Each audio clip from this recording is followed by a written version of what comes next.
नमस्कार, ABC channel में आपका स्वागत है। मैं हूं सचिन श्रीवास्तव और आप मेरे साथ देखेंगे आजमगढ़ से जुड़ी खबरें। आइए नजर डाल लेते हैं आज की खास खबरों पर। खबर के प्रायोजक हैं Sarvodaya public school, Harbanshpur, Azamgarh. Admission open. Classes nursery to 9th and 11th। Niswa girls inter college, Paharpur, Azamgarh. Admission open classes nursery to 11th। IIT और नीट की तैयारी। Paradise international school, Hira Patti, Azamgarh. Admission open. Play group 2 class 9 और लाइफस्टाइल फर्नीचर बेलानाडी, आजमगढ़। बारिश की जगह मायूसी के बादल जनपद पर छा गए हैं। आसमान में बारिश के बादलों को देखते देखते किसानों की आंखें थक गई है। किसान बेबस होकर बारिश की राह देख रहे हैं। रोज बादल आते हैं, बिना बारिश के निकल जाते हैं। बारिश न होने के कारण किसानों के चेहरों पर मायूसी देखी जा रही है। समय से बारिश नहीं होने से किसानों के चेहरों पर मायूसी छा गई है। चारों तरफ खेतों में सूखे की स्थिति है। बारिश के न होने से इस बार किसानों के बड़े हानि की संभावना जताई जा रही है। बरसात न होने के कारण धान की पौध की रोपाई भी देरी से हो रही है, जबकि धान के लिए अधिक पानी की आवश्यकता होती है। किसानों का कहना है कि महंगे खाद, दवा, मजदूरी व ट्रैक्टर की जुताई का कर्ज किसानों के कंधों से अभी उतरा भी नहीं था कि फिर महंगे डीजल से फसलों को पानी देने के लिए किसान विवश है। ऊपर से बिजली न मिलने से भी सिंचाई का कार्य नहीं हो पा रहा। हालात यह है कि खेतों में दरार पड़ चुकी है। जो कुछ हो रहा है वह जंगली जानवर चर जा रहे हैं। बावजूद इसके किसानों का दर्द सुनने वाला कोई नहीं है, भगवान भी नहीं। पानी न बरसने से धान की नर्सरी पर असर पड़ रहा है तथा हर 2-3 दिन में पौध में पानी देना पड़ रहा है। इससे लागत भी बढ़ रही है। किसान हर तरफ से मार खा रहा है। किसानों की स्थिति बड़ी खराब है। एक तो बारिश नहीं हो रही है, रोपाई बाधित है, जो रोपाई हो भी गई है वो सूख रही है।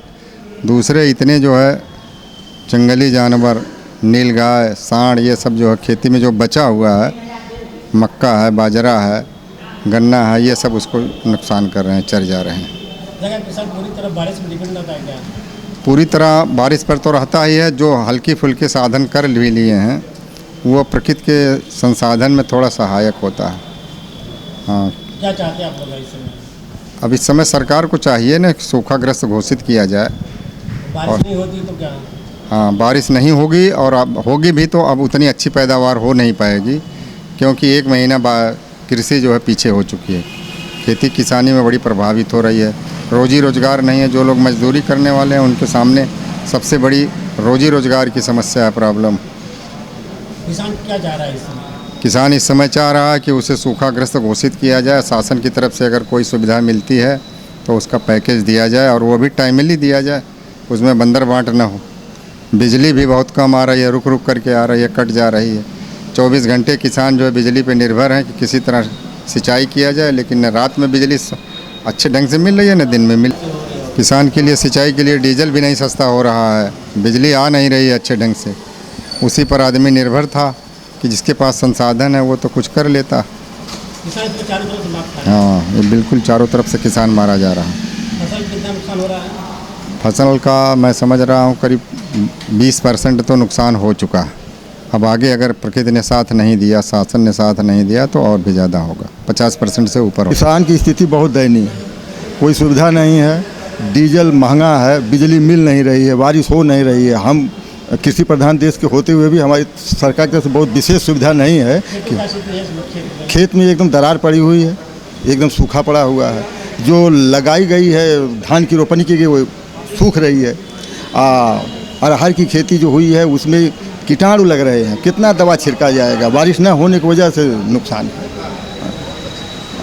किसान चारों ओर से मार खा रहा है। एकदम मार खा रहा है, जानवर से मार खा रहा है कि हर तरह से नीलगाय हैं, छुट्टा सांड हैं और हर तरह से किसान मार खा रहा है।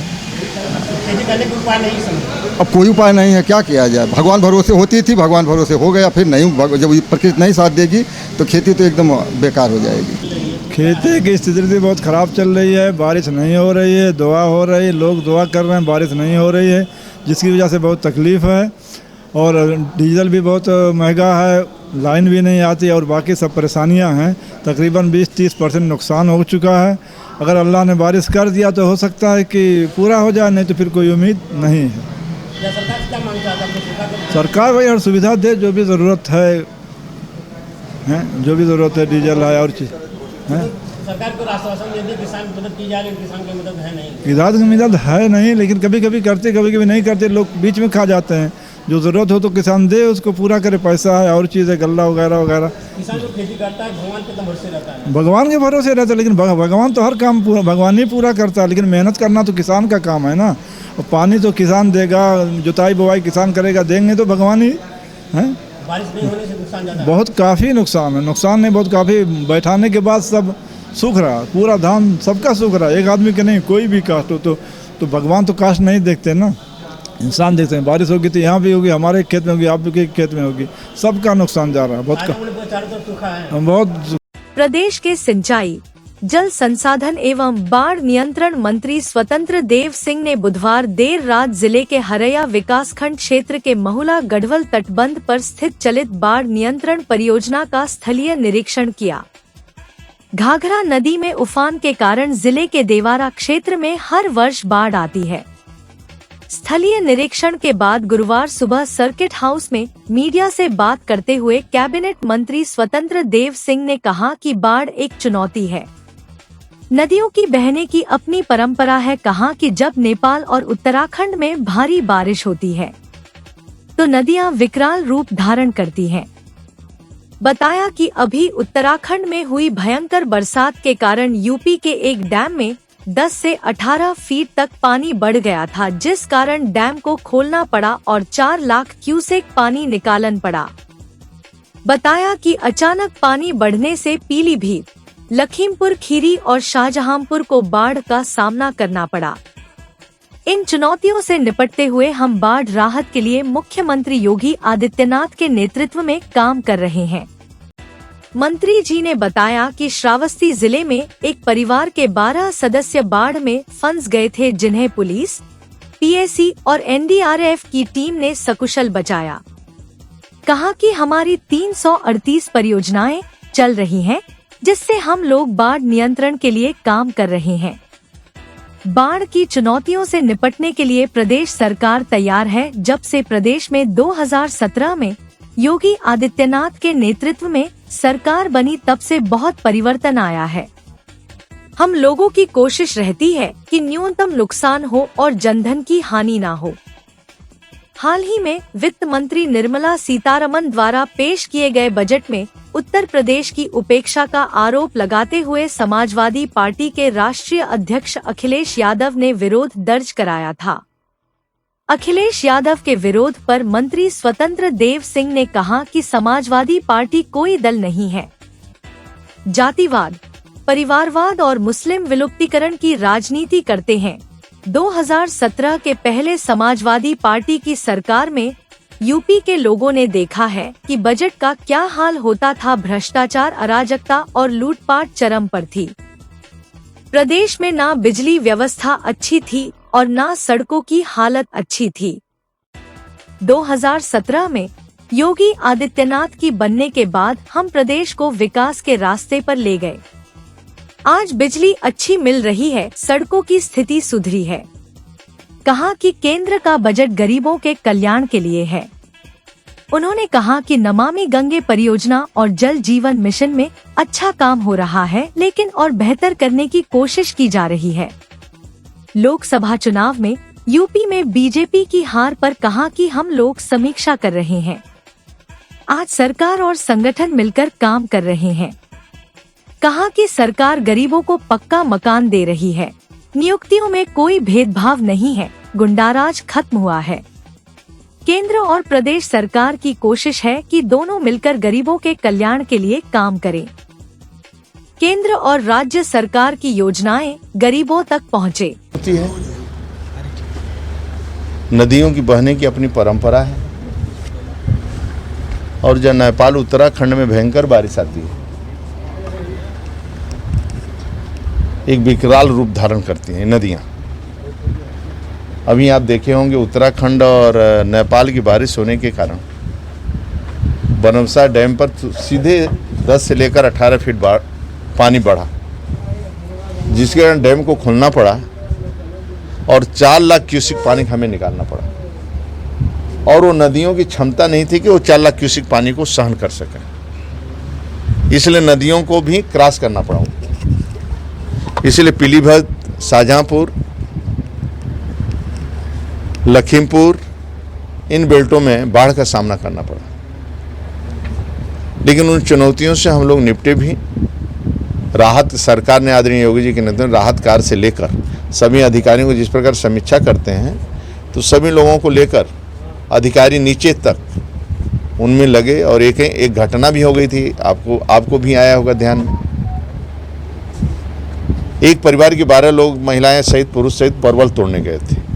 उस समय 28,000 क्यूसिक पानी राप्ती में चल रहा था, लेकिन एकाएक लाख क्यूसिक के ऊपर होने के कारण 2 धारा निकल गई और वो महिलाएं, सब पुरुष महिलाएं बच्चे फंस गए।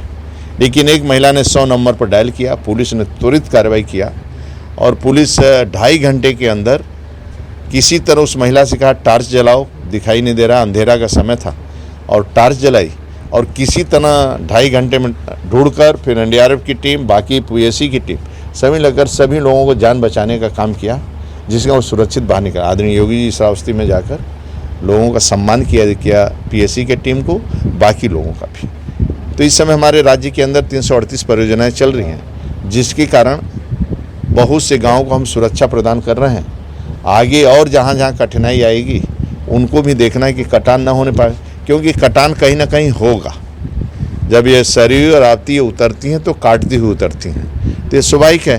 तो जब नेपाल और उत्तराखंड में बारिश होता है, इन नदियों में हमेशा पानी आएगा और हमेशा संकट का रहता है। लेकिन उस संकट को पिछले आदरणीय योगी जी के आने के बाद 17 से लेकर अभी तक हम लोग कोशिश करते हैं कि न्यूनतम नुकसान हो और जनधन हानि न हो, ज़्यादा से ज़्यादा उसको करते हैं। इसी कारण यहाँ कल भी देखे थे, जहाँ बाढ़ का हमारे काम है वो ज़मीन पर दिखाई देते हैं। हमारे 338 परियोजना आज हमारी तैयार है, जिसके कारण उन स्थानों पर सुरक्षा महसूस होगा और वहाँ कटान नहीं होगा। सर, हाल ही में बजट आया है और समाजवादी पार्टी ने इसे कहा है कि उत्तर प्रदेश को छलावा किया गया, उत्तर प्रदेश में उतना बजट नहीं दिया गया। समाजवादी पार्टी कोई दल है क्या जो जातिवाद, परिवारवाद की राजनीति करते हैं, मुस्लिम तुष्टीकरण की राजनीति करते हैं? 17 के पहले उनका शासन आपने देखा है इस राज्य के अंदर, 17 के पहले देखा है, उनका बजट देखा है, उनका भ्रष्टाचार देखा है, उनका लूट देखा है, उनका अत्याचार देखा है, उनकी बिजली देखा है। न बिजली, न लाइट, न रोड, न सड़क आपने देखा है स्वयं। 17 के बाद से आज राज्य के अंदर न गुंडागर्दी, न भ्रष्टाचार। आज 24 घंटा लाइट आती है लोगों। इस परिस्थिति में भी हम लोग आज बचा कर रखे हैं राज्य को, राज्य का एक सम्मान बढ़ रहा है। तो वह क्या बोलते हैं, लेकिन ये बजट शुद्ध गरीबों के लिए है, गरीब के खुशहाली के लिए है। और महंगी दवाई जो कैंसर वैंसर के लेकर उन दवाओं को भी सस्ता किया गया है कि लोग इलाज करवा सकें। और ये गरीब गांव, गरीब किसान, युवाओं के लिए, महिलाओं के लिए और ये सभी के लिए बजट है। और ये देश के हित में बजट है और एक गरीब के हित में बजट है। देखेंगे तो बजट का लोग प्रशंसा की। विभिन्न योजनाओं की आपने नमामि गंगे जल जीवन मिशन और भी योजनाओं का किस तरह से आप उसको धरातल पर उतार रहे हैं सरकार? देखिए, आज नीचे तक जा ही रहा है, जिसके कारण जहाँ जहाँ पानी नहीं पहुँचता तो वहाँ पानी पहुँच रहा है। लेकिन फिर भी बहुत काम करने की आवश्यकता है। और ये जल जीवन मिशन, बहुत से जनपद ऐसे हैं जहाँ पर खारा पानी थे, तो वहाँ हमें गंगा जी का पानी उठा कर देना पड़ रहा है। मथुरा हुआ, फिरोजाबाद हुआ, आगरा हुआ, इधर बलिया हुआ, उन्नाव हुआ, जिसके कारण हमारी बिलम्ब परियोजना चल रही हैं, वह भी समय से हम पूर्ण कर लेंगे। बाकी भी समय से पूर्ण करने का कोशिश कर रहा हूँ कि समय से पूर्ण हो जाए। यूपी में लोकसभा चुनाव की हार इस पर आपका क्या कहना है? कोई कुछ नहीं कहता है। सरकार और संगठन दोनों मिलकर जनता की सेवा में लगा है और जनता की खुशहाली के लिए। आप मेरे को बताओ, इस राज्य के अंदर आज गरीबों का पक्का मकान बन रहा है, करोड़ों लोगों का पक्का मकान बनाना है। ये कौन कर रहा? कोई भेदभाव नहीं, नियुक्तियों में कोई भेदभाव नहीं है। आज गुंडागर्दी, आज 12 बजे रात को बेटी आजमगढ़ से लखनऊ जा सकती है, अपने को सुरक्षित महसूस करती है। इसलिए सभी नेता, कार्यकर्ता और राज्य के सभी लोग मिलकर एक ही लक्ष्य कि गरीब का कल्याण कैसे हो। और केंद्र राज्य की सरकार की योजनाएं गरीब तक पहुंचे। आजमगढ़ के मंडलीय जिला चिकित्सालय में मेडिको लीगल केस में यहां भर्ती होकर मुआयना करने के लिए आए मरीजों को कई दिनों से दिक्कतों का सामना करना पड़ रहा है। अस्पताल में 3 पद स्वीकृत होने के बाद भी एक भी रेडियोलॉजिस्ट न होने के चलते मरीज का इलाज नहीं हो पा रहा है। खास बात है कि मारपीट व अन्य अपराध के मामले में घायल होने वाले पीड़ितों को पुलिस यहां मुआयना के लिए भेजती है, लेकिन अस्पताल में एक्सरे व सोनोग्राफी जैसी सुविधाओं का लाभ उनको नहीं मिल पा रहा है। गंभीर चोट के मामले में रिपोर्ट नहीं बन पा रही है। स्टाफ द्वारा कह दिया जा रहा है कि यहाँ कोई रेडियोलॉजिस्ट नहीं है। रेडियोलॉजिस्ट न होने के चलते रिपोर्ट नहीं मिल पा रही है। इसके अलावा इमरजेंसी वार्ड में भर्ती ऐसे कई मरीज को रुकना पड़ जा रहा है, जिसके चलते वार्ड में बेड भी खाली नहीं हो पा रहे हैं और कई बार पुरुष मरीजों को महिला जनरल वार्ड में भर्ती करना पड़ रहा है। वहीं मामले में चांदपट्टी के जिला पंचायत सदस्य कुर्बान आजमी ने समस्या को उठाते हुए मामले का हल निकालने की मांग की है। मरीज से छुटकारा पाने के लिए उनको रेफर करने की भी यहां कोशिश की जा रही। सुनते हैं मरीज के परिजन और जिला पंचायत सदस्य चांदपट्टी ने क्या जानकारी दी। क्या समस्या है यहाँ जिला अस्पताल में? जिला अस्पताल में समस्या सबसे बड़ी ये है कि यहाँ डॉक्टर साहब रेडियोलॉजिस्ट डॉक्टर है नहीं और जनता बहुत परेशान है। अब कई दिनों से ये यहाँ पड़े हुए हैं और यहाँ जो है यहाँ बहुत सारी लापरवाही मैं समझ रहा हूँ, देख रहा हूँ। डॉक्टर रेडियोलॉजिस्ट की मेन है हा? जी, डॉक्टर जो है मुआयना नहीं हो पा रहा है। ये लोग बहुत परेशान है। क्या करें? एक्सरे और सीटी स्कैन ना होने के कारण मेडिको लीगल में, हाँ, मेडिकल लीगल नहीं होने के कारण नहीं होने के कारण किसी का FIR दर्ज नहीं हो पा रहा है और मरीज परेशान है। कितने दिन से हैं आप? लगभग 10 दिन से है। 10 दिन से यहीं इमरजेंसी में पड़े हुए पे हैं। केवल की एक रेडियोलॉजिस्ट है, एक्सरे हो जाए, रिपोर्ट मिल जाए, उसके आगे इलाज किया जाए। मेरे रेडियोलॉजिस्ट जो है बीमार पड़ गए हैं। वर्कलोड ज़्यादा होने की वजह से उनकी परेशानियाँ हमेशा बढ़ी हुई रहती है और इस यहाँ 3 रेडियोलॉजिस्ट का पद है, जिसके अगेंस्ट एक कार्य कर रहे थे। वो भी CBA के पेशेंट रह चुके हैं और थोड़ा सा भी दबाव पड़ता है तो उनके दिल की धड़कनें बढ़ने लगती है और वो बेचारे एकदम बिल्कुल परेशान हो जाते हैं। उसी से उनकी तबीयत खराब होती है। क्या नाम है उनका? डॉक्टर बालचंद्र प्रसाद। आजमगढ़ में पुलिस अधीक्षक हेमराज मीणा ने जनपद में अपनी तैनाती के बाद पहला फेरबदल किया है। गुरुवार को 8 थाना के नए प्रभारी बनाए गए हैं, जिसमें थाना सिधारी के प्रभारी योगेंद्र बहादुर सिंह और थाना रौनापार के प्रभारी विजय प्रकाश मौर्य को गैर जनपद स्थानांतरण होने के कारण पुलिस लाइन के लिए रिलीव कर दिया गया है। वहीं पुलिस लाइन में तैनात निरीक्षक वीरेंद्र कुमार को सिधारी थाने का प्रभारी बनाया गया है, जबकि पुलिस लाइन में ही उप निरीक्षक अतुल कुमार मिश्र को रौनापार थाना का प्रभारी बनाया गया है। थाना कोतवाली के सिविल लाइन चौकी प्रभारी SI मनीष पाल को अहरौला थाना का प्रभारी बनाया गया है, जबकि अहरौला थाना के प्रभारी सुनील कुमार दुबे को सर्विलांस सेल का प्रभारी बनाया गया है। कंधरापुर थानाध्यक्ष सुदेश कुमार सिंह को क्राइम ब्रांच भेजा गया है, जबकि देवगांव में निरीक्षक अपराध रुद्रभान पांडेय को कंधरापुर थाना की जिम्मेदारी दी गई। सिधारी थाना के प्रभारी निरीक्षक अनुराग कुमार को मेंघनगर का थानाध्यक्ष बनाया गया है, जबकि मेंघनगर के थानाध्यक्ष संजय कुमार सिंह को DCRB प्रभारी बनाया गया है।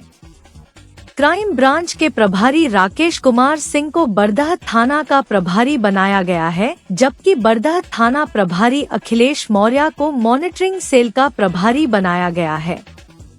पुलिस लाइन में तैनात SI चंद्रदीप कुमार को तहबरपुर थानाध्यक्ष बनाया गया है, जबकि पुलिस लाइन में ही तैनात उपनिरीक्षक सुनील कुमार सिंह को रानी की सराय थाना अध्यक्ष बनाया गया है। रानी की सराय थाना अध्यक्ष प्रदीप कुमार मिश्रा को क्राइम ब्रांच भेजा गया। 15 वर्षीय नाबालिग किशोरी के साथ दुष्कर्म के मुकदमे में सुनवाई पूरी करने के बाद अदालत ने एक आरोपी को 11 वर्ष के कठोर कारावास तथा 20,000 रुपये अर्थदंड की सजा सुनाई। कोर्ट ने अर्थदंड की राशि पीड़िता को दिए जाने का भी आदेश दिया है। यह फैसला पोक्सो कोर्ट के जज राम नारायण ने गुरुवार को सुनाया। अभियोजन के अनुसार देवगांव थाना क्षेत्र के एक गांव में 9 दिसंबर 2019 की शाम 7 बजे पीड़िता घर के बगल के खेत में धनिया व लहसुन की पत्ती लेने गई थी।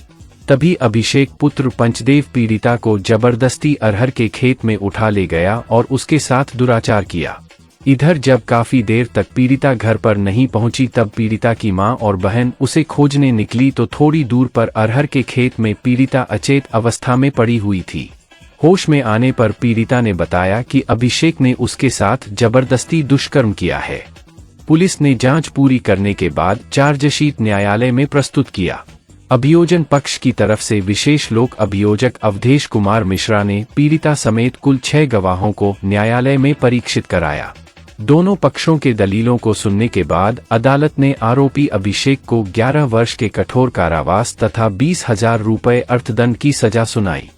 आजमगढ़ जिले के दीदारगंज के पूर्व विधायक आदिल शेख के द्वारा गुरुवार को निशुल्क गैस्ट्रो लिवर शिविर का आयोजन किया गया था, जिसमें क्षेत्रीय ग्रामीण सहित दूर दराज के मरीज दिखाने व चेकअप कराने के लिए पहुंचे। SGPGI लखनऊ के गैस्ट्रोलॉजिस्ट डॉक्टर अंकुर यादव ने लोगों का वजन, ब्लड प्रेशर व गंभीर रोगों का खून चेकअप के बाद निशुल्क दवा सलाह व मरीजों को संबंधित बीमारी की दवा, सिरप आदि भी संबंधित मरीजों को दिया गया।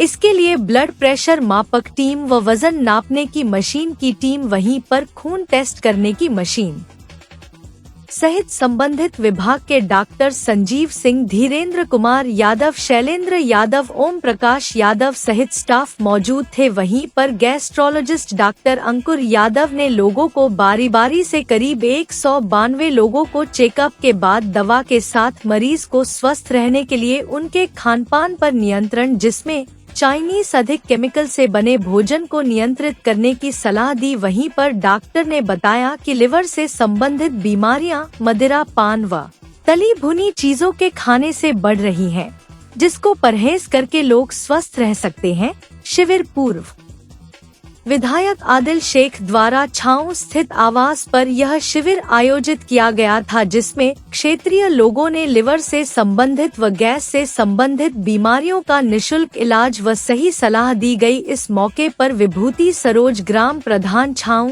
अताउल्लाह उर्फ चुन्नू शेख, संतोष यादव, गद्दोपुर अब्दुल्ला, लल्लू, रिहाना, रेशमा, इसरावती, मोहम्मद शाहिद समेत तमाम क्षेत्रीय गैस लवर से पीड़ित मरीज व नागरिक भी उपस्थित रहे। लोगों ने इस पुनीत कार्य को लेकर पूर्व विधायक की सराहना करते हुए कहा कि इतने बड़े डॉक्टर से इलाज करने के लिए गांव में पूर्व विधायक द्वारा बुलाया गया, जिसके लिए उनको लोगों ने धन्यवाद दिया।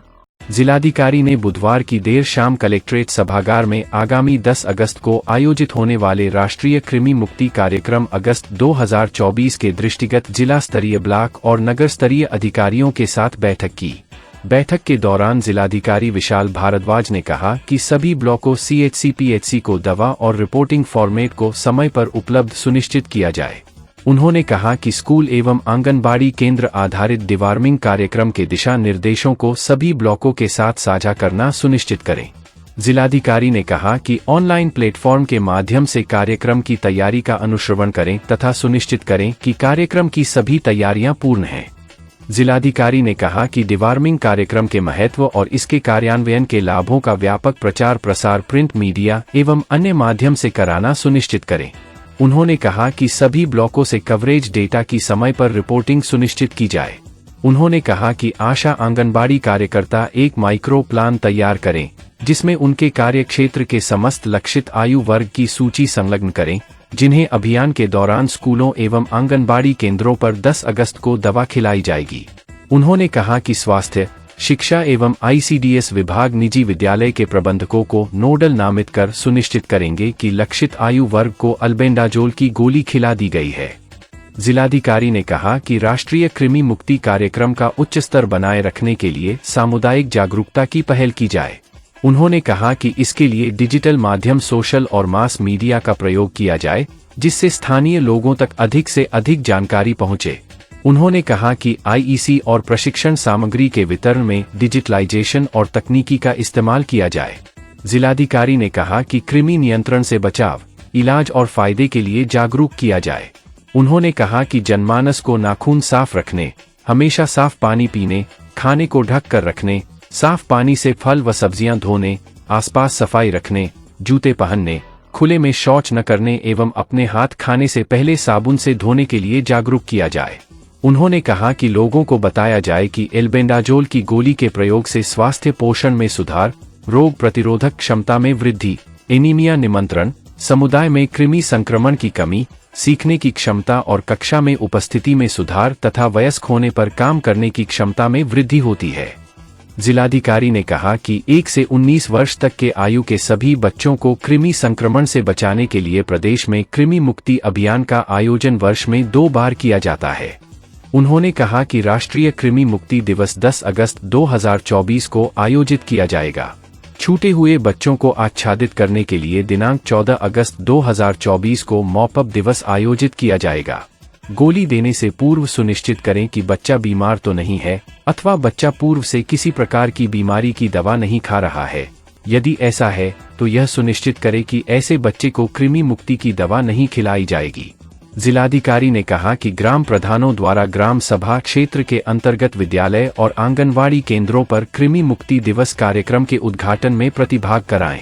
ग्राम प्रधानों द्वारा समुदाय के साथ बैठक कर जन सामान्य को राष्ट्रीय कृमि मुक्ति दिवस हेतु जागरूक करें। राष्ट्रीय कृमि मुक्ति दिवस से संबंधित संदेशों का कूड़ा गाड़ी के माध्यम प्रचार प्रसार करवाएं। उन्होंने कहा कि राष्ट्रीय कृमि मुक्ति दिवस कार्यक्रम से संबंधित संदेशों का दीवार लेखन करवाना सुनिश्चित करें। उन्होंने कहा कि महिला कल्याण विभाग के अंतर्गत सभी बाल सुधार गृहों में पंजीकृत बच्चों एवं किशोर किशोरियों को राष्ट्रीय कृमि मुक्ति दिवस पर एल्बेंडाजोल की गोली खिलाकर अपने जिले के मुख्य चिकित्सा अधिकारी को रिपोर्ट प्रेषित किया जाए। उन्होंने कहा कि स्वयं सेवकों द्वारा समुदाय जागरूकता गतिविधियां जैसे प्रभात फेरी, समुदाय में अभिभावकों के साथ बैठक कर कृमि नियंत्रण के लाभ और अभियान का प्रचार प्रसार कराएं। बैठक में मुख्य चिकित्सा अधिकारी डॉक्टर अशोक कुमार, ACMO, समस्त MOIC, जिला कार्यक्रम अधिकारी एवं संबंधित अधिकारी उपस्थित रहे। उत्तर प्रदेश माटीकला बोर्ड की मंडल स्तरीय माटीकला सेमिनार 2024 का उद्घाटन मुख्य अतिथि विधान परिषद सदस्य रामसूरत राजभर द्वारा महात्मा गांधी जी के चित्र पर माल्यार्पण एवं दीप प्रज्वलन कर किया गया। जिला ग्रामोद्योग कार्यालय आजमगढ़ पर आयोजित इस सेमिनार में तीनों जनपदों आजमगढ़, मऊ एवं बलिया के माटीकला के 170 लाभार्थियों को निःशुल्क विद्युत चालित चाक का वितरण किया गया तथा जनमानस से अपील किया गया कि अधिक से अधिक माटीकला के उत्पादों का उपयोग करें, जिससे स्थानीय स्तर पर कुम्हारी कला के कामगारों को अधिक से अधिक रोजगार प्राप्त हो सके। सेमिनार के अतिथि वक्ता रहे डॉक्टर निखिल कुमार सिंह द्वारा लाभार्थियों को माटीकला उत्पादों के व्यावसायिक उपयोग से संबंधित जानकारी दी गई। साथ ही अतिथि वक्ता सोहित कुमार प्रजापति एवं सुरेश कुमार प्रजापति द्वारा माटीकला शिल्पकारी तथा माटीकला में उपयोग किए जाने वाले नवीन तकनीकी की जानकारी लाभार्थियों को दिया गया। इस अवसर पर जिला ग्रामोद्योग अधिकारी आजमगढ़ पवन कुमार श्रीवास्तव, जिला ग्रामोद्योग अधिकारी बलिया एवं जिला ग्रामोद्योग अधिकारी मऊ एवं मंडल के अधिकारी एवं कर्मचारी उपस्थित रहे। निस्वा गर्ल्स कॉलेज पहाड़पुर आजमगढ़ के सबसे पुराने कॉलेजेस में से एक है, जो 1938 से विज्ञान, वाणिज्य, कला के क्षेत्र में उत्कृष्ट शिक्षा प्रदान कर रहा है। इसने कक्षा 9वीं से 12वीं तक IIT और नीट की तैयारी के लिए ग्रेविटी इंस्टीट्यूट लखनऊ के साथ इंटीग्रेटेड कक्षाएं भी शुरू की हैं। कक्षा नर्सरी से 11वीं तक प्रवेश खुला है। उच्च अनुभव वाले शिक्षकों के साथ उत्कृष्ट शिक्षण पद्धति, पूर्ण सुसज्जित कंप्यूटर लैब, पुस्तकालय और विज्ञान प्रयोगशाला, 24/7 CCTV निगरानी, पावर बैकअप। न्यू एडमिशंस के लिए फॉर्म और प्रोस्पेक्टस अवेलेबल है, तो जल्दी करें। Lifestyle furniture, Belnadi, Azamgarh.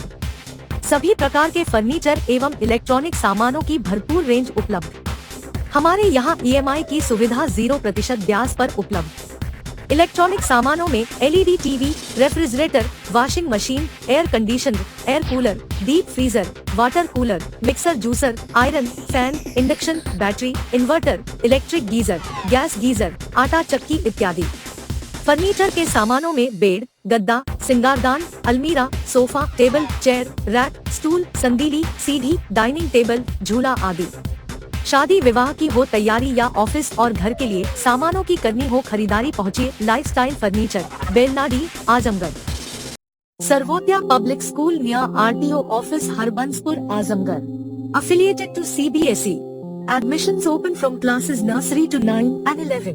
जहां है highly experienced faculty, advanced labs, magnificent library, huge playground with lush green campus, separate ground for pre-nursery, separate classes available for girls and boys. We also organize sports, music, smart classes and many more facility available.